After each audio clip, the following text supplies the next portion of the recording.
नमस्कार दोस्तों। आज हम लोग आप लोगों से भारतीय अपवाह प्रणाली के बारे में जो हम लोगों ने पिछले वीडियो में पढ़ा है उसके बारे में कुछ क्वेश्चन आंसर्स करेंगे।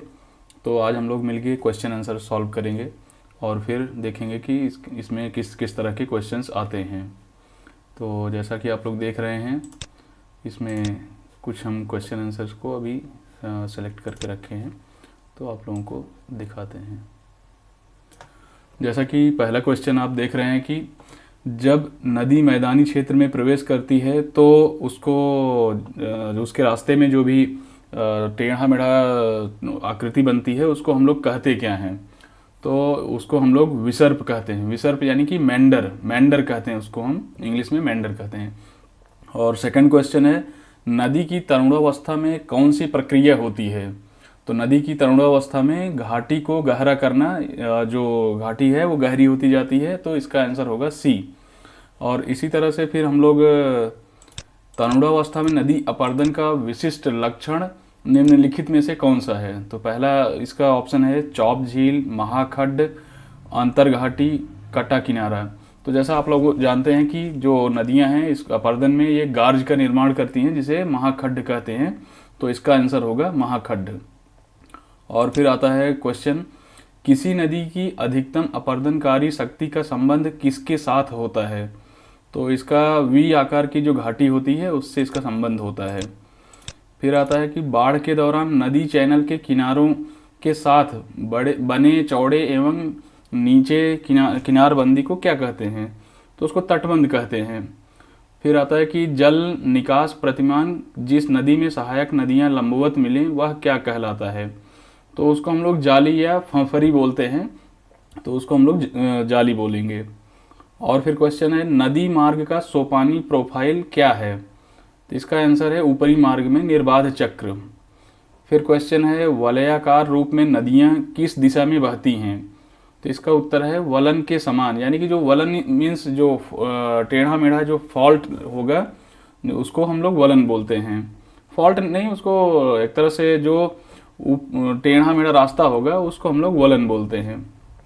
फिर आता है, किसी नदी घाटी के चौड़ा होने का कारण क्या है?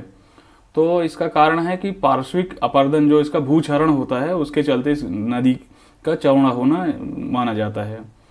और फिर क्वेश्चन है, एक विस्तृत धारा जहां नदी एवं समुद्र के जल एक दूसरे के साथ घुल मिल जाते हैं उसको क्या कहते हैं? तो उसको हम लोग मुहाना बोलते हैं। और फिर क्वेश्चन है कि हिमालय पार की नदियां कौन सी हैं? अब इसमें आप देखेंगे कि हिमालय के उस पार यानी कि तिब्बत से जो नदियों का उद्गम है उसके बारे में ये बात कर रहे हैं। तो तिब्बत से जो उद्गम हो रहा है वो है ब्रह्मपुत्र नदी और सतलज नदी। मैं आप लोगों को कुछ इसमें दिखाना चाहूँगा कि जो हम लोग नदी तंत्र के बारे में पढ़े थे उससे उस मैप को आपको दिखाता हूँ जो कि मैंने एक बनाया हुआ था।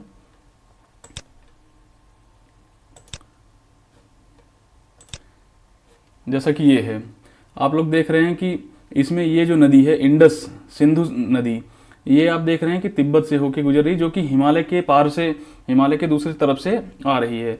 और फिर ये है सतलज नदी, ये यहाँ से होके गुजरेगी।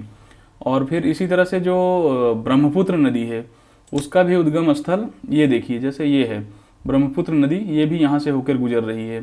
तो इसमें जो आंसर होगा वो ये होगा कि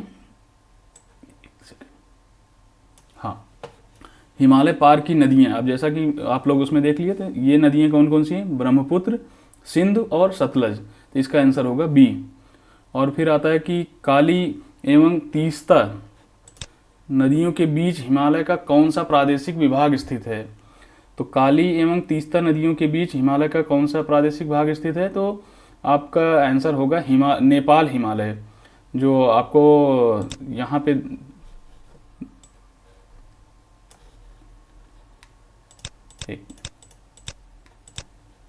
ये देखिए, इसमें आप देख रहे हैं काली नदी और तीस्ता नदी यहाँ कहीं से होके आएगी जो कि नेपाल से ही होके आती है। तो इसमें आप लोग देख ही रहे हैं कि काली नदी जो कि नेपाल से होके आ रही है, तो इसका आंसर होगा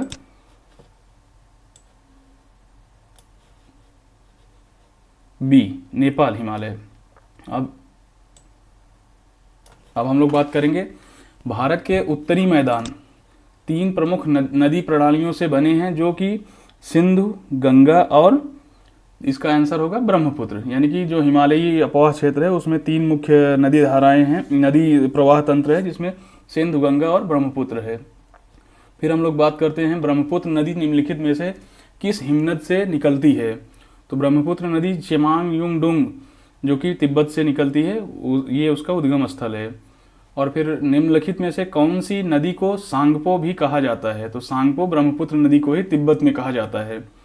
तिब्बत में किसका दूसरा नाम स्यांगपो है। तो आप लोग जैसा कि जानते हैं ब्रह्मपुत्र नदी को ही तिब्बत में सांगपो बोलते हैं। और फिर हम बात करेंगे कि अरुणाचल प्रदेश में प्रवेश करने पर ब्रह्मपुत्र नदी को किस नाम से संबोधित किया जाता है। तो जैसे ही ये भारत में प्रवेश करती है ब्रह्मपुत्र नदी, तो इसका नाम वहाँ पे दिहांग बोला जाता है। भारत में यारलुंग सांगयो नदी को किस नाम से जाना जाता है। तो इसका आंसर है ब्रह्मपुत्र नदी। निम्न में से कौन से ब्रह्मपुत्र नदी के वैकल्पिक नाम हैं। तो जैसा कि जमुना, जो कि बांग्लादेश में पहुंचने के बाद इसका नाम जमुना हो जाता है। सियांग जो कि अरुणाचल प्रदेश में, यारलुंग, जांगबो, मेघना और सांगपो, ये सभी नाम जो है ये ब्रह्मपुत्र नदी के ही हैं। अलग अलग जगह पे इसका नाम अलग अलग दिया गया है। फिर आता है कि किस नदी पर नर नारायण सेतु का निर्माण किया गया है। तो आप इसका आंसर है ब्रह्मपुत्र नदी। इसी पर नर नारायण सेतु का निर्माण किया गया है। फिर है उत्तर पूर्वी भारत में बहने वाली राष्ट्रपारीय नदी है। इसमें राष्ट्रपारी मतलब जो 2 देशों में बहती हो, 2 राष्ट्रों में बहती हो, तो उसका आंसर है ब्रह्मपुत्र नदी। उत्तर पूर्व में कौन सी नदी है, ब्रह्मपुत्र, जो कि तिब्बत चाइना होते हुए फिर ब्रह्मपुत्र नदी आती है अरुणाचल प्रदेश भारत में। निम्नलिखित में से वह नदी कौन सी है जिसका उद्गम भारतीय क्षेत्र में नहीं है। तो ब्रह्मपुत्र नदी है जिसका कि उद्गम क्षेत्र भारतीय क्षेत्र में नहीं है, यह तिब्बत में पड़ता है। फिर है हिमालय में ब्रह्मपुत्र नदी उदाहरण है। उदाहरण यानी कि पूर्ववर्ती अपवाह का उदाहरण है। पूर्ववर्ती का मतलब ये हुआ कि हिमालय के बनने से पहले से ही ये नदियाँ वहाँ पे थी। जैसे ब्रह्मपुत्र नदी, गंगा नदी, सिंधु नदी का जो अपवाह तंत्र था वो हिमालय के बनने से पहले था, इसीलिए इसको हम पूर्ववर्ती अपवाह तंत्र के रूप में भी जानते हैं। फिर आता है कि निम्नलिखित में से कौन सी ब्रह्मपुत्र की सहायक नदी है। तो इसमें आप देखेंगे कि पहला है दिबांग, कमेंग, लोहित, और फिर इसमें नीचे दिए गए कूट का प्रयोग कर सही उत्तर चुनिए। तो इसमें आंसर ऑप्शन में है केवल 2 और 3, केवल 1 और 3, और 1, 2 और 3। तो आप जैसा जानते हैं दिबांग, कमेंग और लोहित ये सभी ब्रह्मपुत्र की ही सहायक नदियां हैं, तो इसका आंसर होगा डी। फिर ब्रह्मपुत्र नदी की निम्नलिखित सहायक नदियों पर विचार कीजिए। लोहित, तीस्ता, सुवनसिरी, संकोस। तो उपर्युक्त नदियों की पश्चिम से पूर्व की ओर क्रमबद्ध व्यवस्था में इसका आपको बताना है कि किस तरह से ये है। देखिए बहुत सारे क्वेश्चंस ऐसे आते हैं कि पश्चिम से पूर्व की तरफ या पूर्व से पश्चिम की तरफ नदियों का जो क्रम है उसके बारे में ये पूछ लेता है। तो इसमें 2, 4, 3, 1 ऐसा दिया गया है। तीस्ता और फिर संकोस और फिर सुवनसिरी और फिर लोहित। तो इसका आंसर हुआ बी, इसका आंसर हुआ बी, 2, 4, 3, 1। और फिर कपिली जिसकी सहायक नदी है वह है, तो यह ब्रह्मपुत्र की ही सहायक नदी है। फिर आता है कि मानस नदी किस नदी की उपनदी है। तो मानस नदी जो है वो ब्रह्मपुत्र नदी की ही उपनदी है। फिर है भारत के निम्नलिखित नदी बेसिनों में से किसकी वार्षिक जल लब्धि अधिकतम है। तो इसकी सबसे अधिक वार्षिक जो जल लब्धि है वो है ब्रह्मपुत्र नदी की, क्योंकि ये तिब्बत से होते हुए आती है, तो वहाँ बहुत सारे जो हिमानी क्षेत्र हैं, तो वहाँ से बर्फ़ों के पिघलने से इसमें लगातार पानी का बहाव बना रहता है। फिर तिब्बत में उत्पत्ति पाने वाली ब्रह्मपुत्र, इरावदी और मैकांग नदियाँ अपने ऊपरी पार्टों में संकीर्ण और समानांतर पर्वत श्रेणियों से होकर प्रवाहित होती हैं। इन नदियों में ब्रह्मपुत्र भारत में प्रविष्ट होने से ठीक पहले अपने प्रवाह में एक यू टर्न लेती है। यह यू टर्न क्यों बनता है। तो इसका ऑप्शन में जैसे भूवैज्ञानिकी तरुण हिमालय के अक्ष संघी नमन के कारण, वलित हिमालय श्रेणियों के उत्थान के कारण, तृतीय कल्पीय वलित पर्वतमालाओं में भूविवर्तनीय विक्षोभ के कारण। इस संदर्भ में उपर्युक्त बी और ए दोनों कारण तर्कसंगत है। तो इसका आंसर जो है वो है भूवैज्ञानिकी तरुण हिमालय के अक्ष संघी नमन के कारण। वहाँ पे थोड़ा सा वैसा आकार बनता है कि इसको रास्ता मिल जाता है इस साइड में घूमने का, और उसके पूर्व दिशा में पहाड़ ऊंचे हैं और जिसको कि वो पार नहीं कर पा रही है, इसलिए ये घूम जाता है फिर दक्षिण की तरफ, और फिर अरुणाचल प्रदेश होते हुए बांग्लादेश होके बंगाल की खाड़ी में गिरती है। फिर हम बात करते हैं तिब्बत में मानसरोवर झील के पास नदी का स्रोत है, वह है, इसका आंसर है डी, उपरोक्त सभी। तिब्बत में सतलज, ब्रह्मपुत्र, सिंधु तीनों नदियां ही इसमें तिब्बत के मानसरोवर झील के पास से ही निकलती हैं। फिर हम बात करते हैं गंगा और ब्रह्मपुत्र नदियों का उद्गम स्थान क्रमशः कहाँ स्थित है। तो गंगा का उद्गम स्थान उत्तराखंड और ब्रह्मपुत्र नदियों का उद्गम स्थान तिब्बत में है, तो इसका आंसर हुआ डी। फिर हम बात करते हैं मेघना निम्नलिखित में से किन दो नदियों की सम्मिलित धारा है। तो मेघना जो कि आपका गंगा नदी, जो कि आप देखेंगे कि यहाँ ये देखिए पद्मा के नाम से होके बांग्लादेश में जाती है। एक सेकंड, हाँ जी, ये देखिए गंगा नदी जो कि बांग्लादेश में पद्मा के नाम से होके बहेगी, तो ये आगे जाके फिर बांग्लादेश में ब्रह्मपुत्र नदी जो कि जमुना के नाम से फिर वहाँ पे प्रवाहित होती है। हाँ, और आगे आके मेघना नदी में ये पद्मा और ब्रह्मपुत्र नदियाँ मिलके आगे जाके फिर बंगाल की खाड़ी में गिरती हैं, तो इसलिए इसका आंसर हुआ मेघना निम्नलिखित में से किन दो नदियों की समृद्ध धारा है, तो डी, गंगा और ब्रह्मपुत्र। फिर हम बात करते हैं विश्व का बृहत्तम डेल्टा निर्मित होता है। तो जैसा कि आप लोगों को उस वीडियो में हमने बताया था कि जो बृहत्तम डेल्टा है वो मांजुली डेल्टा है, नदी द्वीप जिसको बोलते हैं, वो गंगा और ब्रह्मपुत्र द्वारा बनाया जाता है। तो इसमें इसका आंसर हुआ बी, गंगा और ब्रह्मपुत्र। सॉरी, मैंने मांजुली नदी द्वीप के बारे में बात किया, एक्चुअली ये डेल्टा के बारे में था, सॉरी। तो इसका सबसे बड़ा डेल्टा भी जो सुंदरवन डेल्टा और उस क्षेत्र का जो डेल्टा है उसी को बोला जाता है। तो विश्व का बृहत्तम डेल्टा निर्मित जो होता है वो गंगा और ब्रह्मपुत्र द्वारा होता है। तो फिर हम बात करते हैं विश्व में सबसे बड़ा विशाल डेल्टा है, तो इसका आंसर है गंगा ब्रह्मपुत्र डेल्टा। फिर इसमें हम लोग बात करते हैं कि किस नदी के बेसिन को भारत के उत्तरी 10 राज्यों द्वारा बांटी गई है। तो इसमें है, इसका आंसर है सी, गंगा के द्वारा। फिर गंगा नदी उदाहरण है, उदाहरण किसका है ये उदाहरण है पूर्ववर्ती अपवाह का, जैसे कि अभी कुछ पहले मैंने इस क्वेश्चन में कवर किया था, तो इसे पूर्ववर्ती अपवाह तंत्र कहते हैं। फिर बात करते हैं गंगा नदी के दो प्रमुख स्रोत क्या हैं। तो इसका जो स्रोत है आप देखें हैं कि भागीरथी और अलकनंदा, जैसा कि इस एक सेकंड,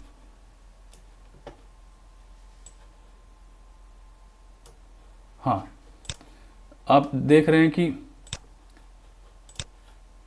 यहाँ पे भागीरथी और अलकनंदा ये नदियाँ यहाँ देवप्रयाग में आके मिल रही हैं, और यहाँ के नीचे जब आगे ये नदी बहेगी तो इसी को गंगा बोलते हैं। तो आप देखेंगे कि गंगा का जो मुख्य स्रोत है वो भागीरथी नदी और अलकनंदा नदी है। अब इसमें अलग अलग नदियाँ जैसे धौली गंगा, नंदाकिनी, पिंडार नदी, ये अलग अलग जगह पे धौली गंगा जो मिलती है वो विष्णुप्रयाग में मिलती है, और फिर नंदाकिनी नंदप्रयाग में, पिंडार नदी कर्णप्रयाग में, और फिर रुद्रप्रयाग में मंदाकिनी जो कि केदारनाथ से होके आके मिलती है, और ये सब अलकनंदा की ही ट्रिब्यूटरीज हैं। तो ये रहा इसका आंसर, भागीरथी और अलकनंदा, ए आंसर। फिर हम बात करते हैं कि भागीरथी और अलकनंदा का संगम कहाँ पर होता है। तो जैसा कि मैंने आपको दिखाया था देवप्रयाग में इसका संगम होता है। कहाँ पर भागीरथी और अलकनंदा नदी के मिलने से गंगा बनती है, तो इसका आंसर हुआ देवप्रयाग। गंगा नदी का अधिकांश भाग भारत के किस राज्य में होकर बहता है। तो इसका सबसे जो अधिक क्षेत्र है वो उत्तराखंड और यूपी में पड़ता है। सबसे लंबा यूपी में है और उत्तराखंड में लगभग 110-15 किलोमीटर के आसपास पड़ता है। तो कुल मिला के उत्तराखंड और यूपी जो ऑप्शन दिया गया है इसी को हम मानेंगे। गंगा नौगम्य है, तो इसका आंसर है इलाहाबाद और हल्दिया के बीच। और फिर निम्न में से कौन सी नदी गंगा की सहायक नदियों में से नहीं है, यानी कि गंगा नदी की जो सहायक नदी है उसमें से सतलज जो है वो गंगा की सहायक नदी नहीं है। फिर बात करते हैं गंगा नदी की सहायक नदियों का पश्चिम से पूर्व की ओर सही अनुक्रम। अब आपको मैं फिर से उसी फिगर पे ले जाऊंगा, जैसा कि आप यहाँ देख रहे हैं। ये देखिए, अब गंगा का पस जो पश्चिम से पूर्व की ओर, यानी कि यहाँ से शुरू होता है गंगोत्री, हिमानी, भागीरथी, मंदाकिनी, अलकनंदा, और फिर धौली गंगा, नंदाकिनी, पिंडार नदियाँ, और फिर पूर्व राम गंगा नदी, गोमती नदी और घाघरा नदी। इस तरह से पूर्व की दिशा में बढ़ते हुए जब आप जाएंगे तो इन नदियों का आपको देखने को मिलेगा। तो इसको दिशा के अनुसार क्रमबद्ध तरीके से इसमें बताना है। तो आपका आंसर होगा बी, यमुना, घाघरा, सोन, गंडक और कोसी नदियाँ, जो कि पश्चिम से पूर्व की ओर। आपको ये ध्यान रखना होगा कि इसमें जो नदियों का नाम दिया गया उसके हिसाब से आपको क्रम सेलेक्ट करना होगा। फिर हम बात करते हैं गंगा नदी की एकमात्र सहायक नदी जिसका उद्गम मैदान में है। तो इसमें आंसर क्या होगा? गोमती नदी, जो कि उत्तर प्रदेश में मैदानी एरिया में इसका उद्गम स्थल है। फिर भारत की सबसे लंबी नदी का नाम बताइए। तो इसमें सबसे लंबी नदी है गंगा नदी। इनमें से कौन सी नदी पंजाब राज्य में से होकर नहीं गुजरती है?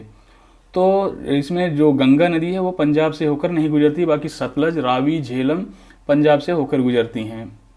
और फिर निम्नलिखित में से भारत में तलछट को परिवाहित करने वाली प्रमुख नदी कौन सी है? तो सबसे अधिक तलछट को प्रवाहित करने वाली गंगा नदी है। तो इसका आंसर होगा ए। निम्नलिखित में से कौन सी नदी गंगा नदी से नदी में बाएं से नहीं निकलती है? तो गंगा के बाएं, यानी कि जब आप पूर्व दिशा में मुंह करके देखेंगे तो गंगा के बाएं दिशा से नहीं निकलने वाली नदियों में से आपको देखिएगा सोन नदी, जो कि आपको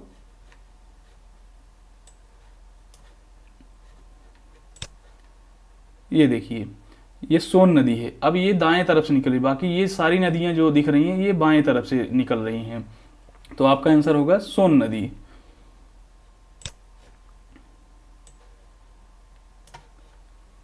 फिर गंगा में दक्षिणी ओर से मिलने वाली नदी, गंगा में दक्षिणी ओर से मिलने वाली नदी जो है वो है सोन नदी। बांग्लादेश में प्रवेश करने के बाद गंगा नदी को निम्नलिखित में से किस नाम से जाना जाता है? तो जैसा मैंने आपको बताया था कि पद्मा नाम से जाना जाता है। गंगा नदी और सिंधु नदी तंत्र के बीच कौन सा क्षेत्र है जो जल क्षेत्र को पृथक करता है? तो गंगा नदी और सिंधु नदी के बीच का जो क्षेत्र है वो है अम्बाला, जो कि इसके क्षेत्र को पृथक करता है। और फिर सुंदरवन डेल्टा का निर्माण करने वाली नदियाँ, इसमें गंगा और ब्रह्मपुत्र हैं जो कि सुंदरवन डेल्टा का निर्माण करती हैं। निम्नलिखित में से कौन सी नदी हिमालय के पार से निकलती है? तो हिमालय के पार से सिंधु नदी निकलती है, बाकी सरस्वती, गंगा, यमुना वो हिमालय के इस साइड दक्षिण साइड से निकलती हैं। सिंधु नदी का उद्गम होता है कैलाश पर्वतमाला से, ये सही है। निम्नलिखित नदियों में से कौन सी एक लद्दाख एवं जास्कर पर्वत श्रेणियों के मध्य से प्रवाहित होती है? ये बहुत ही इंपॉर्टेंट क्वेश्चन है दोस्तों। इसमें आपको ध्यान रखना होगा कि लद्दाख और जास्कर जो पर्वत श्रेणी है उसके बीच से सिंधु नदी निकलती है। फिर बात आती है कि सिंधु जल समझौते के अनुसार कौन सी नदी पाकिस्तान द्वारा शासित नहीं है? तो ये है रावी नदी। रावी नदी जो है ये सिंधु जल समझौते के अकॉर्डिंग पाकिस्तान के शासन, मतलब उसके अधिकार क्षेत्र में नहीं आएगा। फिर आता है सिंधु जल समझौते के अंतर्गत भारत को निम्नलिखित किस नदी पर विशिष्ट अधिकार दिया गया है? तो इसका आंसर है झेलम, सी, झेलम नदी। सिंचाई, ऊर्जा उत्पन्न करने और परिवहन उद्देश्यों के लिए भारत को सिंधु नदी से कितना जल उपयोग करने की अनुमति है? तो इसका आंसर है 20%।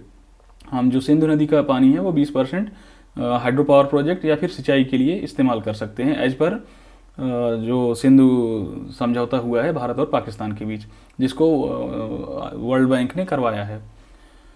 फिर बात करते हैं कि निम्नलिखित नदियों में से किनके स्रोत बिंदु, पॉइंट ऑफ बिगिनिंग, लगभग एक ही हैं?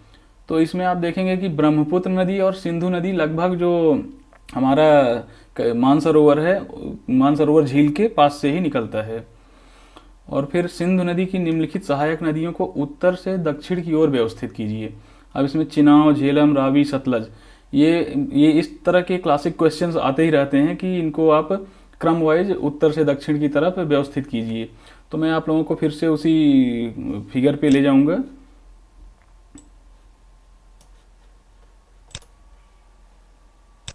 ये देखिए, जैसा कि आप देख रहे हैं ये उत्तर का पार्ट हुआ, तो उत्तर में सबसे पहला क्या है, इंडस, फिर क्या है, झेलम, फिर क्या है, चेनाब नदी, फिर क्या है, रावी नदी, फिर क्या है, ब्यास नदी, फिर क्या है, सतलज नदी। तो जैसा क्वेश्चन में पूछा गया है कि उत्तर से दक्षिण की ओर व्यवस्थित कीजिए, चेनाब, झेलम, रावी, सतलज। तो इसका उत्तर होगा 2 1 3 4। 2 सबसे पहला क्या होगा, झेलम, क्योंकि यहाँ पे सिंधु नदी का नाम नहीं दिया गया है, तो झेलम सबसे पहला होगा, फिर होगा चेनाब नदी, फिर होगा रावी नदी, फिर सबसे लास्ट में होगा सतलज नदी। तो इसका आंसर होगा डी।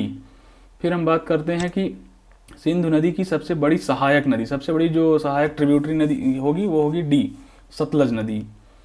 फिर निम्नलिखित नदियों में से, क्योंकि सतलज नदी ही है जो कि हिमालय के पार, मतलब भारत के पार तिब्बत से निकल के आती है, तो यही सबसे लंबी नदी हुई जो कि सिंधु नदी को जाके मिलेगी, वो भी पाकिस्तान में। फिर हम बात करते हैं निम्नलिखित नदियों में से कौन सी नदी भारत से निकलकर पाकिस्तान में जाती है। तो उसका आंसर है सतलज नदी, क्योंकि घाघरा, बेतवा, तापी जो है वो भारत में ही प्रवाहित होती हैं, और ये सब गंगा की सहायक नदियाँ हैं। और फिर निम्नलिखित में से कौन सी नदी भारतीय भू क्षेत्र से नहीं निकलती, अर्थात उद्गम स्थल भारत में नहीं है। तो जैसा कि इसमें सतलज नदी है, ये भारत से नहीं, ये तिब्बत से निकलती है और फिर भारत के अंदर से प्रवाहित होते हुए पाकिस्तान जाती है। निम्न में कौन सी नदी हिमालय से परे की नदी है। तो हिमालय से परे की नदी सतलज नदी। निम्न नदियों में से कौन सी एक हिमालय की 3 श्रेणियों को आर पार काटती है। तो आर पार काटने वाली जो नदी है वो है सतलज। हिमालय काट कर एवं बहकर आने वाली नदियां हैं, तो इसका आंसर हुआ ब्रह्मपुत्र, सतलज और सिंधु। फिर बात करते हैं पंजाब में बड़ी संख्या में आपलावन नहर है, इनमें जल कहाँ से आता है। तो इसका आंसर है सतलज नदी। फिर बात करते हैं कि सिंधु नदी तथा सतलज नदी के बीच हिमालय का भाग कहलाता है। सिंधु नदी एवं सतलज नदी के बीच का भाग पंजाब हिमालय कहलाता है, इसको याद रखिएगा। सिंधु नदी और सतलज के बीच का जो हिमालय है उसको पंजाब हिमालय कहते हैं। फिर बात करते हैं कि निम्नलिखित में से कौन सी भारतीय नदी पश्चिम की ओर बहती है तथा अरब सागर में गिरती है। तो जैसा कि आप जानते हैं नर्मदा नदी ये पश्चिम की तरफ बहते हुए जाके खंबात की खाड़ी के पास वहाँ पे गिरती है। तो इसका आंसर हुआ ए। नर्मदा किस स्थान से उत्पन्न होती है। तो इसका जो ओरिजिन पॉइंट है वो है अमरकंटक पहाड़ियों से ये निकलती है। तो इसका आंसर हुआ ए। मैकाल पहाड़ियों में अमरकंटक पठार किस नदी के उद्गम को चिन्हित करता है। तो इसका आंसर हुआ सी, नर्मदा नदी। नर्मदा प्रवाहित होती है सतपुड़ा श्रेणी एवं विंध्य श्रेणी के मध्य से।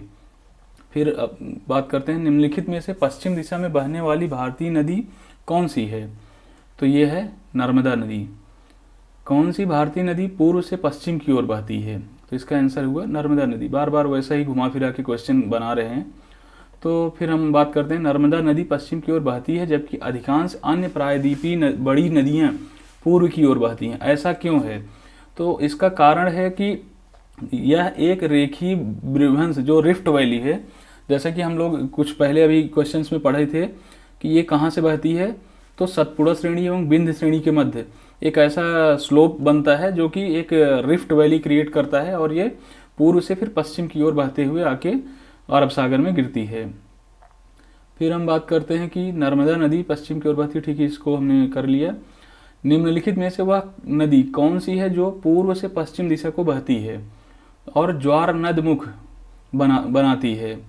तो इसका आंसर हुआ सी, नर्मदा नदी, जो कि पूर्व से पश्चिम गिरती है। और एक चीज़ और जान लीजिए, जो भी नदी जो अरब सागर में जाके गिर रही है वो एस्चुरी ज्वार नदमुख का निर्माण करती है, और जो बंगाल की खाड़ी में गिर रही हैं वो डेल्टा का निर्माण करती हैं। फिर बात करते हैं निम्नांकित में से कौन सी एक नदी डेल्टा का निर्माण नहीं करती है। तो इसका उत्तर मैंने अभी जैसे बताया, नर्मदा नदी जो कि डेल्टा का निर्माण नहीं करती, ये एस्चुरी का निर्माण करती है। बाकी जो नदियां हैं वो डेल्टा का निर्माण करती हैं। तवा नदी किसकी सहायक नदी है। तो तवा नदी है नर्मदा की सहायक नदी, जो कि मध्य प्रदेश में तवा डैम का आप लोगों ने नाम सुना होगा। तो ये एक सहायक नदी है जो कि नर्मदा की सहायक नदी है। फिर बात करते हैं प्रायद्वीपीय भारत की निम्न नदियों में से कौन शेष 3 से विशिष्ट रूप से भिन्न है। तो जैसा कि आप देख रहे हैं नर्मदा जो है ये कावेरी, कृष्णा, गोदावरी इनसे भिन्न है। इसलिए भिन्न है कि ये तीनों नदियाँ बंगाल की खाड़ी में गिरती हैं, नर्मदा अरब सागर में गिरती है, इसीलिए ये भिन्न है। नर्मदा जल विवाद न्यायाधिकरण का किन राज्यों के बीच जल के बंटवारे को सुलझाने के लिए गठन किया गया था? तो इसका उत्तर है गुजरात, महाराष्ट्र, राजस्थान और मध्य प्रदेश, क्योंकि यह मध्य प्रदेश से निकलती है और राजस्थान, गुजरात, महाराष्ट्र होते हुए जाके अरब सागर में गिरती है, तो इन्हीं के बीच में जल के बंटवारे को लेकर विवाद है। निम्न में से कौन सा राज्य नर्मदा नदी की घाटी द्रोणी का हिस्सा नहीं है? तो आप जैसा देख रहे हैं कि बी, राजस्थान इसकी घाटी और द्रोणी का हिस्सा नहीं है। फिर हम बात करते हैं निम्नलिखित में से वह नदी कौन सी है जो एक विभ्रंश घाटी रिफ्ट वैली भ्रंश द्रोणी से होकर बहती है? तो इसका आंसर हुआ नर्मदा नदी। इन पश्चिम वाहिनी नदियों में से कौन दो पर्वत श्रेणियों के बीच बहती है? तो दो पर्वत श्रेणियों के बीच में, जैसे अभी कुछ देर पहले ही हम लोगों ने पढ़ा था, विंध्य पर्वत श्रृंखला और सतपुड़ा के बीच से होते हुए निकलती है, तो नर्मदा नदी। सतपुड़ा और विंध्य के बीच कौन सी नदी बहती है? तो आंसर हुआ डी, नर्मदा नदी। सेम क्वेश्चन ये लगभग। नर्मदा एवं ताप्ती नदियों के मध्य स्थित है? ए, सतपुड़ा श्रेणियाँ। और फिर बात करते हैं वे दो प्रमुख नदियाँ कौन सी हैं जो अमरकंटक पठार से निकलती हैं परंतु वे अलग अलग दिशाओं में बहती हैं? तो इसका आंसर है नर्मदा और सोन। जैसा कि आप देखेंगे कि ये लगभग एक ही जगह से निकलती हैं, लेकिन जो ढाल प्रवणता है उसके चलते सोन नदी बह के जाएगी, उस गंगा में मिलेगी, और जो नर्मदा है वो बह के जाएगी और वो अरब सागर में गिरेगी। फिर हम बात करते हैं कि सोन, नर्मदा तथा महानदी निकलती हैं, ये कहाँ से निकलती है? अमरकंटक की पहाड़ियों से। इन तीनों का उद्गम स्थल लगभग एक ही जैसा है, लेकिन तीनों तीन डायरेक्शन में बहती हैं। फिर बात करते हैं प्रायद्वीपीय भारत की निम्नलिखित में से कौन सी तीन नदियों का स्रोत अमरकंटक क्षेत्र है? तो इसका आंसर है ए, सोन नदी, महानदी और नर्मदा नदी। ओमकारेश्वर परियोजना निम्नलिखित नदियों में से किस एक से संबद्ध है? तो इसका आंसर है नर्मदा नदी। आप याद रखिएगा, ओमकारेश्वर जो है वो लगभग उज्जैन के पास नर्मदा के ही तट पे बनाई जाने वाली परियोजना है, तो इस नर्मदा नदी से संबंधित है। फिर बात करते हैं कथन ए, नर्मदा अपने मुहाने पर डेल्टा का निर्माण करती है। कारण इसमें दिया गया है कि वह एक भ्रंश घाटी में बहती है। नीचे दिए गए कूट से सही उत्तर चुनिए। अब ऑप्शन क्या है? ए तथा आर दोनों सही हैं परंतु आर ए की सही व्याख्या नहीं करता है। ए तथा आर दोनों सही हैं परंतु आर ए की सही व्याख्या है। ए सही है परंतु आर गलत है। ए गलत है परंतु आर सही है। तो इसका आंसर हुआ डी, ए गलत है। इसका मतलब ये हुआ कि नर्मदा अपने मुहाने पर डेल्टा नहीं एस्चुरी का निर्माण करती है, यानी कि ये पहले ही गलत हो गया। परंतु आर सही है, वह एक रिफ्ट वैली से बहती है, ये बात सही है। तो इसका आंसर हो गया डी। फिर बात करते हैं कि निम्नलिखित कथनों पर विचार कीजिए। कथन है प्रायद्वीपीय भारत की केवल दो प्रमुख नदियां हैं, नर्मदा एवं ताप्ती, जो अरब सागर में गिरती हैं, और इसका कारण ये नदियां भ्रंश जनित हैं। तो जैसा कि इसमें आप लोग देख रहे हैं कि नीचे दिए गए कूट से सही उत्तर चुनने के लिए बोला है, तो ए और आर दोनों हैं परंतु आर ए की सही व्याख्या नहीं करता है। ए और आर दोनों सही हैं तथा आर ए की सही व्याख्या है। सी, ए सही है परंतु आर गलत है। डी, ए गलत है परंतु आर सही है। तो इसका जो आंसर होगा वो होगा बी, ए और आर दोनों सही हैं, यानी कि जो प्रमुख नदियां हैं वो नर्मदा एवं तापी हैं जो कि अरब सागर में गिरती हैं, ये सही है। आर ए की सही व्याख्या करता है, ये नदियां भ्रंश जनित नदियां हैं। तो आंसर हो गया बी। फिर हम बात करते हैं निम्नलिखित में से किस एक स्थान से भारत की दो महत्वपूर्ण नदियों का उद्गम होता है, जिनमें एक उत्तर की तरफ प्रवाहित होकर बंगाल की खाड़ी की तरफ प्रवाहित होने वाली दूसरी महत्वपूर्ण नदी से मिलती है और दूसरी अरब सागर की तरफ प्रवाहित होती है। तो इसका आंसर हुआ बी, अमरकंटक। अब बात करते हैं निम्न में से कौन सी नदी दक्षिण से उत्तर की ओर बहती है? तो दक्षिण से उत्तर की ओर बहने वाली नदी है सोन नदी। जैसा कि आप, एक सेकंड,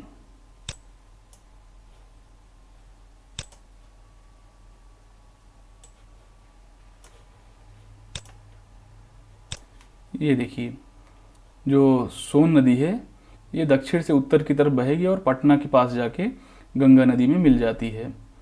तो इसका उत्तर हुआ सोन नदी।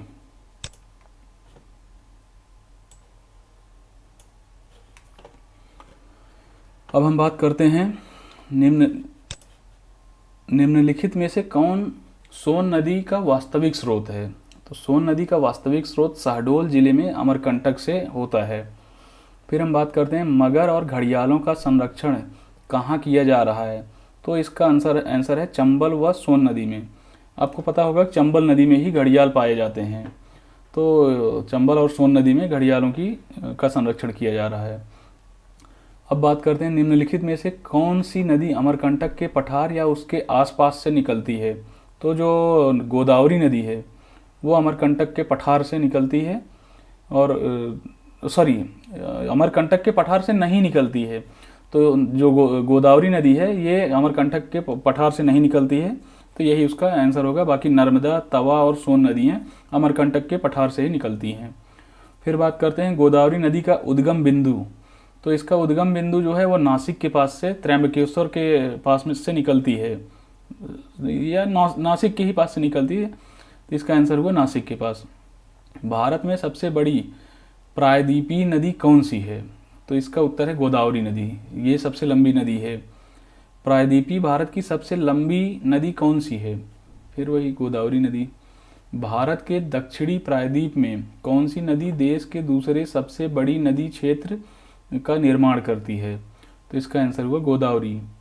भारत की किस नदी को वृद्ध गंगा कहा जाता है? तो इसको गोदावरी को दक्षिण की गंगा भी कहा जाता है, तो उसको वृद्ध गंगा भी कहा जाता है, क्योंकि ये नदी जो हिमालयी अफवाह तंत्र है उससे भी पुरानी है, प्रायद्वीपीय पठार की जो नदियाँ हैं, तो इसीलिए इसको वृद्ध गंगा कहा जाता है। निम्नलिखित में से किस नदी बेसिन का क्षेत्रफल सर्वाधिक है? इसमें गोदावरी का जो नदी बेसिन क्षेत्रफल है वो सर्वाधिक है, इन सभी नदियों में से इसका सर्वाधिक है। निम्न नदियों में से किसका सर्वाधिक बड़ा जल ग्रहण क्षेत्र है? तो गोदावरी नदी का है। हाल ही में निम्नलिखित नदियों में से किनको जोड़ने का कार्य किया गया था? तो गोदावरी और कृष्णा नदी को जोड़ने का कार्य किया गया था। ये IAS 2016 का क्वेश्चन भी है। निम्नलिखित में से कौन सी नदी का मुहाना डेल्टा नहीं है? तो जैसा कि आप जानते ही हैं कि जो तापी नदी है इसका मुहाना डेल्टा नहीं है। निम्नलिखित भारतीय नदियों में से कौन एस्चुरी बनाती है? तो एस्चुरी जो अरब सागर में गिरती हैं तो वही एस्चुरी बनाती है, तो इसका आंसर हुआ ताप्ती नदी। किन नदी का उद्गम बैतूल में है? तो इसका आंसर हुआ ताप्ती नदी। ताप्ती नदी का उद्गम और अंत कहाँ पर है? तो बैतूल से ये निकलती है और खंबात की खाड़ी में जाकर अरब सागर में गिरती है। निम्नलिखित में से किस नदी का संबंध पंजाब से नहीं है? तो पंजाब से ताप्ती नदी जो है इसका संबंध नहीं है, बाकी ब्यास, रावी और सतलज का पंजाब से संबंध है। अधोलिखित में से कौन सी नदी बिभ्रंश घाटी में प्रवाहित होती है? तो बिभ्रंश घाटी में प्रवाहित होने वाली कौन सी है? ताप्ती नदी है। फिर बात करते हैं निम्नोक्त नदियों में से कौन सी रिफ्ट वैली में होकर बहती है? तो रिफ्ट वैली में होकर बहने वाली नदी ताप्ती नदी है। निम्नलिखित में से किस नदी का उद्गम मैकाल श्रेणी में नहीं है? इसमें है ताप्ती नदी, जो कि तापी नदी जिसको बोलते हैं, ये बैतूल से निकलती है, तो ये मैकाल की श्रेणी से नहीं निकलती है। निम्न में अरब सागर में गिरने वाली नदी कौन सी है? तो अरब सागर में गिरने वाली तापी नदी है। बाकी गोदावरी, कृष्णा महानदी ये बंगाल की खाड़ी में गिरेगी। निम्न में से कौन सी नदी बंगाल की खाड़ी में नहीं गिरती है? इसका उत्तर है तापी नदी। निम्नलिखित नदियों में से किस नदी का उद्गम नेपाल में है और वह गंगा नदी में आकर मिलती है? तो इसका उद्गम स्थल, कोसी का उद्गम स्थल नेपाल में है और ये आके गंगा में मिलती है, जिसे बिहार का शोक भी कहा जाता है, क्योंकि ये अपना रास्ता हमेशा बदलती रहती है और बहुत ही ज़्यादा कटाव इसमें होता है इसके तट पर, तो इसलिए इसको बिहार का शोक भी कहा जाता है। फिर बात करते हैं निम्नलिखित में से कौन सी नदी अपना रास्ता बदलते रहने के लिए कुख्यात है? तो अभी जस्ट मैंने बात किया था कोसी नदी। निम्न नदियों में सबसे अधिक नदी पथ परिवर्तन किया है? तो ये भी वही है नदी जो कि अपने रास्ता बदल लेती है, वो है कोसी नदी। यदि हांगो नदी का चीन का शोक कहते हैं, तो बिहार का शोक कौन सी नदी है? तो वो है कोसी नदी। भारत और नेपाल का संयुक्त नदी घाटी उद्यम है, तो इसको बोलते हैं कोसी नदी। निम्न में से कौन सी नदी का स्रोत हिमनदों में नहीं है? तो हिमनदों में कोसी नदी हिमनद से नहीं निकलती है, ये नेपाल से निकलती है, जो कि हिमनद से होकर नहीं आ रही है। फिर बात करते हैं निम्नलिखित में से कौन सी नदी गंगा एक्शन प्लान में सम्मिलित नहीं की गई है? तो इसमें है कोसी नदी। फिर बात करते हैं प्रायद्वीपीय भारत की एकमात्र 12मासी नदी कौन सी है। तो इसमें जो कावेरी नदी है इसी में हमेशा पानी रहता है, बाकी नदियाँ जो हैं वो बरसात के कुछ दिनों के बाद सूखने शुरू हो जाती हैं, या फिर वो गर्मी या आप कह लीजिए शीत ऋतु में सूख जाती हैं। कावेरी नदी के उद्गम का स्रोत है, तो इसका आंसर है ब्रह्मगिरी पहाड़ियाँ। ये एक अच्छा क्वेश्चन है। ये कावेरी नदी का उद्गम स्रोत कहाँ पे है, तो ब्रह्मगिरी की पहाड़ियाँ, इसको अच्छे से याद रखिएगा। निम्नलिखित में से किस नदी को दक्षिण गंगा कहा जाता है।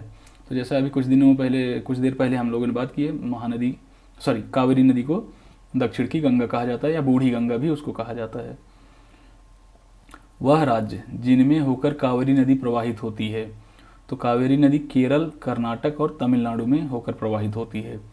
फिर बात करते हैं निम्नलिखित में से कौन सी नदी 3 बार 2 धाराओं में विभक्त हो जाती है और कुछ मील आगे जाकर पुनः मिल जाती है, और इस प्रकार श्रीरंगपट्टनम और शिव समुद्रम और श्रीरंगम के द्वीपों का निर्माण करती है। तो ये नदी है गोदावरी नदी। फिर बात करते हैं प्रायद्वीपीय भारत की निम्नलिखित में से कौन सी नदी अरब सागर में नहीं मिलती। तो ये नदी हुई कावेरी नदी, जो कि अरब सागर में नहीं जाती है। बाकी पेरियार, नर्मदा, ताप्ती अरब सागर में जाके गिरती हैं। निम्नलिखित में से कौन सी नदियाँ बंगाल की खाड़ी में गिरती हैं। तो बंगाल की खाड़ी में गिरने वाली गंगा, ब्रह्मपुत्र और गोदावरी नदियाँ हैं। और फिर जैसे इसमें आंसर 2 तरह से दिया गया, दोनों बी और ए, तो महानदी कृष्णा और कावेरी भी जाके गिरती हैं। लूनी, नर्मदा और तापी ये अरब सागर में जाके गिरती हैं, तो इसलिए इसका आंसर हुआ डी, बी और ए दोनों। निम्नलिखित कथनों में से कौन सा एक सही नहीं है। गोदावरी नदी का उद्गम महाराष्ट्र में होता है, महानदी का उद्गम छत्तीसगढ़ में होता है, कावेरी नदी का उद्गम आंध्र प्रदेश में होता है, तापी नदी का उद्गम मध्य प्रदेश में होता है। तो इसमें जो आंसर सही नहीं है वो है कावेरी नदी का उद्गम आंध्र प्रदेश में होता है। ये आंसर सही नहीं है। फिर बात करते हैं कावेरी जल विवाद क्या है। तो कावेरी का जो जल को लेकर विवाद है वो कर्नाटक एवं तमिलनाडु के बीच में है। निम्नलिखित में से कौन सी नदी दक्षिण से उत्तर की ओर प्रवाहित होती है। तो दक्षिण से उत्तर की ओर बेतवा नदी, जो कि यमुना की एक सहायक नदी है। मध्य भारत से निकलकर यमुना गंगा में मिलने वाली नदी निम्नोक्त में कौन सी है। तो मध्य भारत से निकलकर जो बहती है वो बेतवा, केन और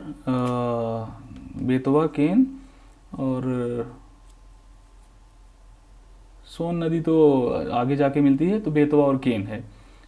बाकी भारत की किस नदी का अंतर्देशीय जल निकास है। तो अंतर्देशीय जल निकास लूनी नदी का है। निम्नलिखित में कौन भूमि बंधित नदी है।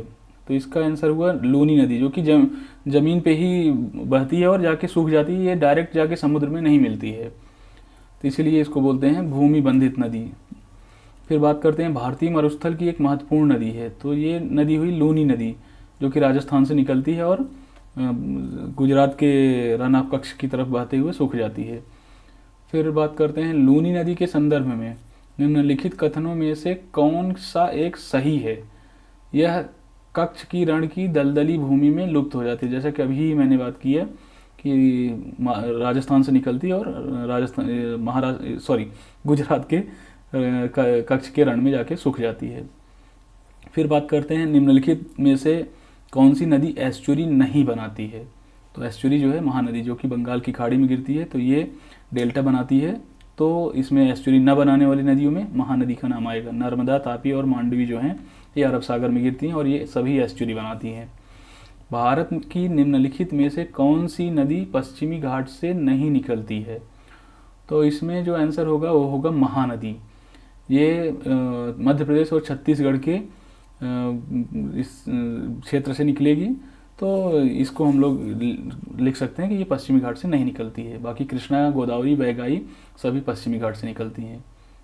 जो नदी शेष अन्य से भिन्न है वह है, अब इसमें आंसर है महानदी। सिंधु, नर्मदा और ताप्ती ये जो नदियां हैं ये बिल्कुल महानदी से भिन्न हैं। फिर बात करते हैं कौन सी नदी उड़ीसा में अपना डेल्टा बनाती है। तो इसका आंसर है महानदी। महानदी उड़ीसा में जाकर डेल्टा बनाती है और महानदी पर ही हीराकुंड बांध परियोजना का निर्माण किया गया है। महाभारत काल में महानदी का नाम था, तो इसका नाम है महानंदा। फिर बात करते हैं इंदौर के समीप स्थित जनापाव पहाड़ी किस नदी का स्रोत है। तो इसका स्रोत ये चंबल नदी का ही स्रोत है, जो कि इंदौर के पास में जनापाव पहाड़ी से निकलता है।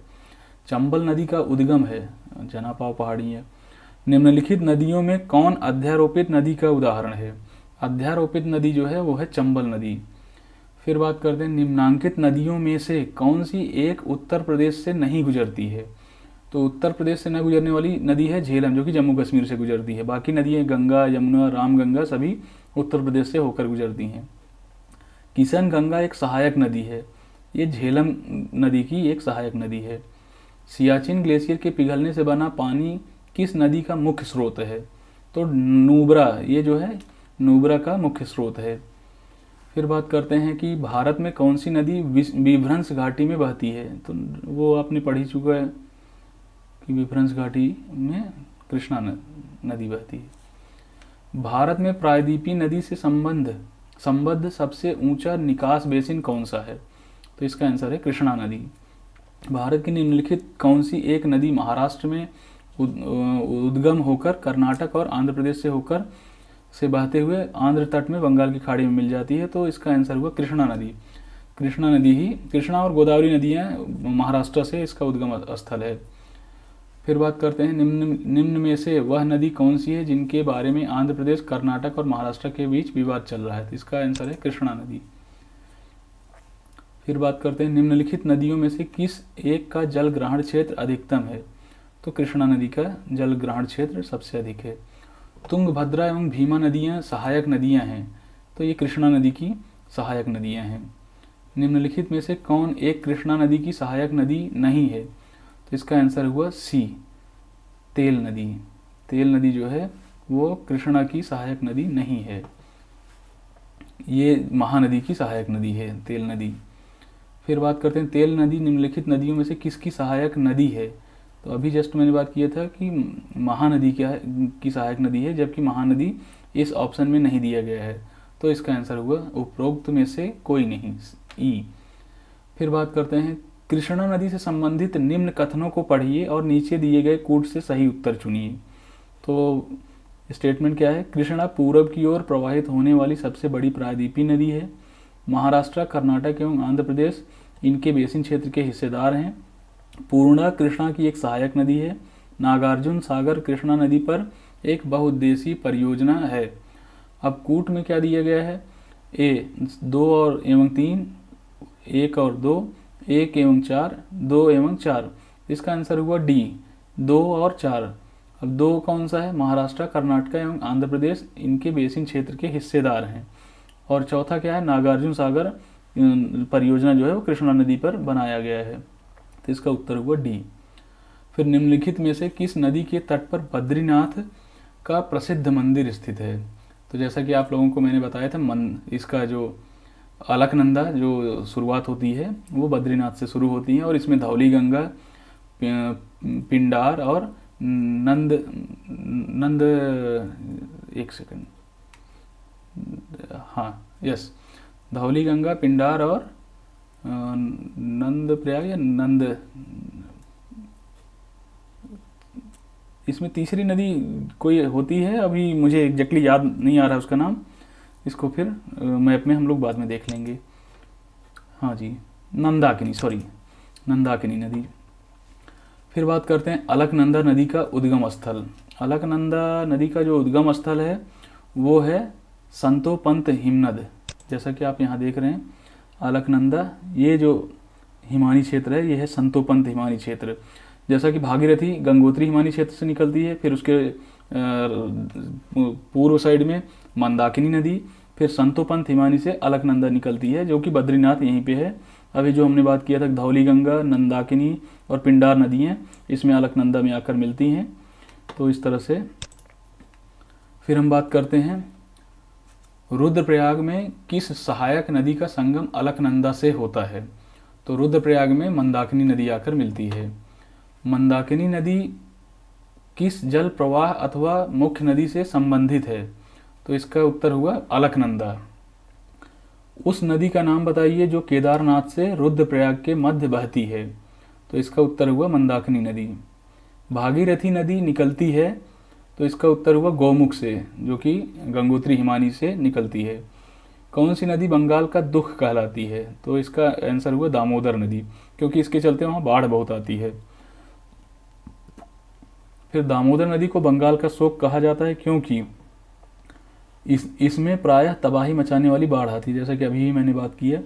फिर बात करते हैं दामोदर नदी निकलती है, तो इसका उत्तर हुआ छोटा नागपुर के पठार से। दामोदर किसकी सहायक नदी है?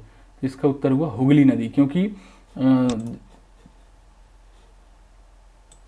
ये देखिए दामोदर नदी जो मिलेगी वो फरक्का बराज तक गंगा है, उसके बाद ये आगे बढ़ेगी तो हुगली नदी और पद्मा नदी के रूप में डिवाइड हो जाएगी। तो दामोदर नदी जो मिलेगी वो किस में मिलेगी? गंगा की ट्रिब्यूटरी जो बन के निकल रही है हुगली नदी, इसमें जाके मिलेगी। तो हमारा उत्तर क्या हुआ? हुगली नदी। फिर हम बात करते हैं निम्न नदियों में से कौन सा सर्वाधिक प्रदूषित है? तो सर्वाधिक प्रदूषित जो है वो दामोदर नदी है। अपने प्रदूषकों के कारण निम्न में से कौन सी नदी जैविक मरुस्थल कहलाती है? तो इसको दामोदर नदी को ही बोलते हैं। निम्नलिखित में से कौन सी नदी बिभ्रंश घाटी से होकर बहती है? बिभ्रंश घाटी से कौन सी बहती है? दामोदर नदी। फिर पूर्व की ओर बहने वाली भारत की निम्नलिखित नदियों में से किस एक में निम्रावलन डाउन रैपिंग के कारण बिभ्रंश घाटी है? तो इसका उत्तर है दामोदर नदी। दामोदर नदी का ऊपरी मार्ग है एक अभिनतिक घाटी। राजरप्पा किन नदियों के संगम पर अवस्थित है? तो इसका दामोदर और भेड़ा। राजरप्पा जो कि झारखंड में पड़ता है, तो राजरप्पा की पहाड़ियाँ बहुत फेमस हैं। तो ये जो राजरप्पा नदी किन नदियों के संगम पर अवस्थित है, तो आप इसको बोल सकते हैं कि दामोदर और भेड़ा।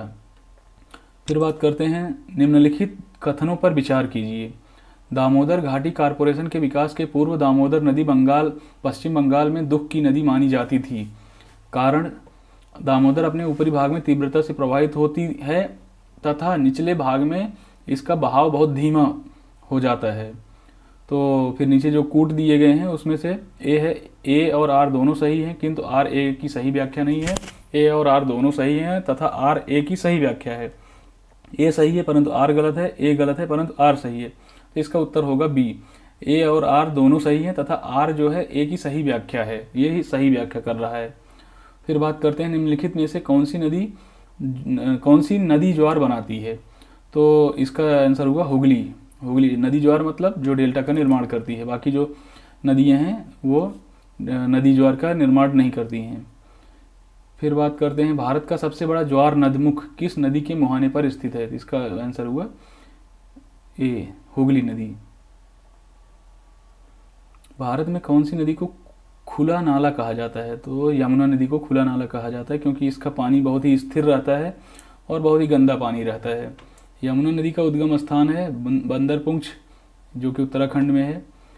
कौन सी श्रेणी यमुना और सोन के मध्य जल द्विविभाजक का कार्य करती है? तो वो हुआ कैमूर की पहाड़ियाँ। फिर बात करते हैं दिल्ली और आगरा के मध्य वर्ष के अधिकांश समय में यमुना नदी मृत हो जाती है। इसका कारण यमुना असतत वाहिनी नदी है। नीचे दिए गए कूट से सही उत्तर चुनिए। ऑप्शन ए तथा आर दोनों सही है परंतु आर ए की सही व्याख्या नहीं है। ए तथा आर दोनों सही है तथा आर और ए की सही व्याख्या करता है।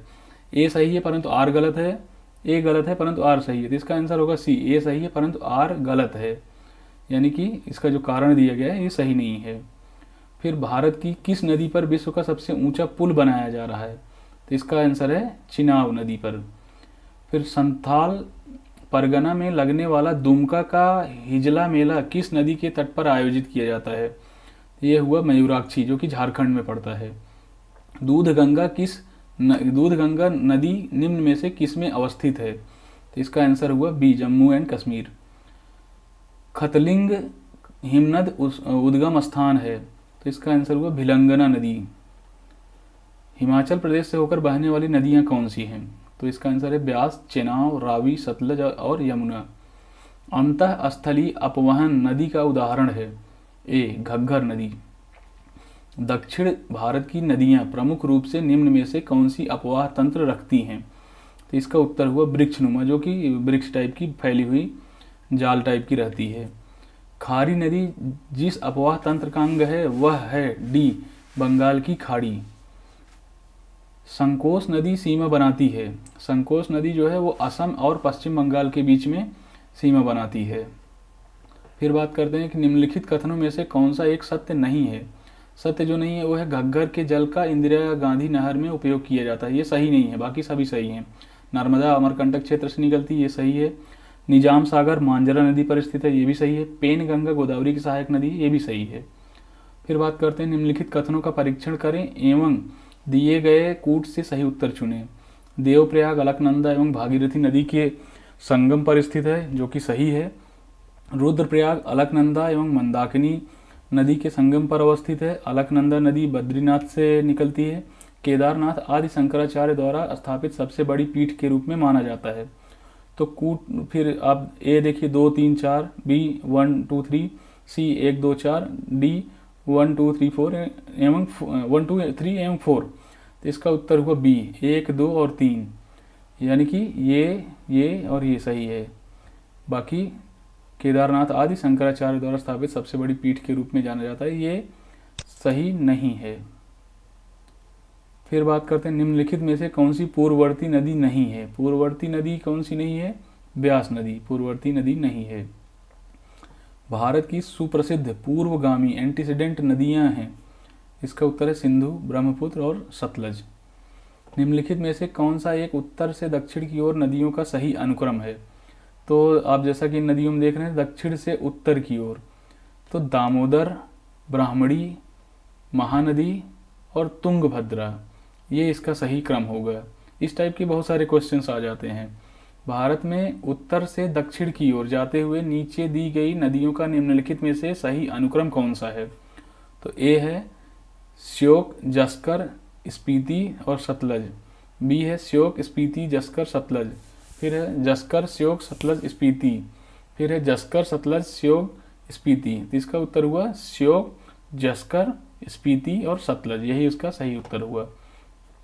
फिर बात करते हैं महाप्रायद्वीपीय भारत में पूर्व दिशा में बहने वाली नदियों का उत्तर दक्षिण का सही क्रम। तो उत्तर दक्षिण का सही क्रम स्वर्णरेखा, महानदी, कृष्णा, गोदावरी, कावेरी, वैगई और पेन्ना। स्वर्णरेखा, महानदी, गोदावरी, कृष्णा, पेन्ना, कावेरी और वैगई। महानदी, स्वर्णरेखा, गोदावरी, कावेरी, पेन्ना और वैगई, कृष्णा। महानदी, स्वर्णरेखा, कृष्णा, गोदावरी, कावेरी, वैगई, पेन्ना। तो इसका जो सही उत्तर होगा वो होगा स्वर्णरेखा, महानदी, गोदावरी, कृष्णा, पेन्ना, कावेरी और वैगई। तो यही उसका उत्तर होगा। फिर निम्नलिखित कारकों में से कौन सा प्रायद्वीपीय नदियों के पूर्व की ओर बहने का मुख्य कारण है? तो इसमें पूर्व की ओर बहने का मुख्य कारण है नदियां रिफ्ट घाटियों का अनुसरण करती हैं। फिर निम्न नदियों को दक्षिण से उत्तर की ओर किस प्रकार रखेंगे? कावेरी, कृष्णा, गोदावरी, महानदी। अब इसका जो उत्तर होगा वो होगा 1 2 3 4, यानी कि कावेरी, कृष्णा, गोदावरी, महानदी। ये उत्तर से दक्षिण की ओर, ये पहले उत्तर से शुरू होगी और दक्षिण की ओर के क्रम में यही सही होगा। फिर निम्नलिखित नदियों पर ध्यान दीजिए। किशन गंगा, गंगा, वेनगंगा, पेनगंगा। इन नदियों का उत्तर दक्षिण दिशा के आधार पर क्रम स्थापन करने का सही अनुक्रम होगा। इसका सही अनुक्रम है 1 2 3 4, किशन गंगा, गंगा, वेनगंगा, पेनगंगा। फिर पश्चिम की ओर वेस्टवर्ड प्रवाहित होने वाली नदियाँ नर्मदा, ताप्ती, राप्ती। इसमें से जो है 1 एवं 2, यानी कि नर्मदा और ताप्ती हैं। राप्ती जो है वो पश्चिम की ओर नहीं बहती है। तो इस वीडियो में इतना ही। बाकी आप लोग इसमें बहुत सारे क्वेश्चंस हैं और भी कर सकते हैं। आज के लेक्चर में बस इतना ही। धन्यवाद।